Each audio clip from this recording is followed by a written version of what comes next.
کہ MQM اور سندھ حکومت میں ایک بار پھر ٹھن گئی۔ مصطفیٰ کمال نے سوال اٹھایا کہ سندھ حکومت کی رپورٹ کے مطابق صوبے میں 15 سال کے دوران 18,000 ارب روپے خرچ ہوئے۔ اتنے پیسوں میں تو 50 بار نیا سندھ بن سکتا تھا۔ سندھ حکومت کے ترجمان نے جواب دیا کہ نفرت کی سیاست نہ پھیلائیں، بوری بند لاشوں کا تحفہ دینے والے آج شہر کے لیے ماتم کناں ہیں۔ MQM اور سندھ حکومت پھر آمنے سامنے، دونوں جانب سے پھر لفظی جنگ چھڑ گئی۔ MQM نے سندھ میں ترقی کے دعوے مسترد کر دیے۔ رہنما مصطفیٰ کمال نے صوبہ حکومت پر تنقید کے تیر برسائے، الزام لگایا کہ وزیر اعلیٰ نے سندھ کی غلط تصویر پیش کرنے کی کوشش کی۔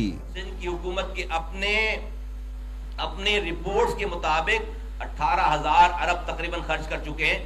18,000 ارب روپے اتنے ہوتے ہیں کہ اگر آپ اس سندھ کو 50 دفعہ پورے سندھ کو بلڈوز کر دیں، نیا سندھ 50 نئے سندھ بنا لیں آپ، اتنا پیسہ ہوتا ہے۔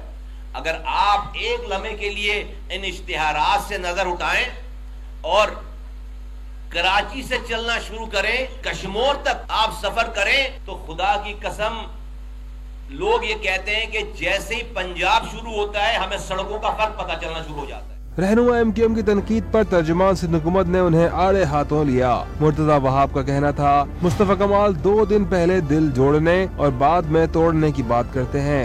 MQM کو نفرت کی سیاست کرنی ہے، خالد مقبول صدیقی تعصب کارڈ کھیلتے ہیں۔ ان لوگوں کو کراچی شہر میں تعصب کی سیاست کرنی ہے، تفریق کی سیاست کرنی ہے، دلوں کو جوڑنا نہیں ہے، بٹوارے کی سیاست کرنی ہے۔ سعدیہ جاوید نے دعویٰ کیا کہ مصطفیٰ کمال کی میئرشپ کے دوران کراچی دنیا کے خطرناک شہروں میں اول نمبر پر تھا۔ سندھ حکومت کے ایک اور ترجمان گنور خان اسران نے طنز کیا، شہر کو بوری بند لاشوں کا تحفہ دینے والے آج شہر کے لیے ماتم کناں ہیں۔ بطور سٹی ناظم مصطفیٰ کمال نے بھتہ خوروں اور ٹارگٹ کلرز کو بلدیاتی اداروں میں بھرتی کیا۔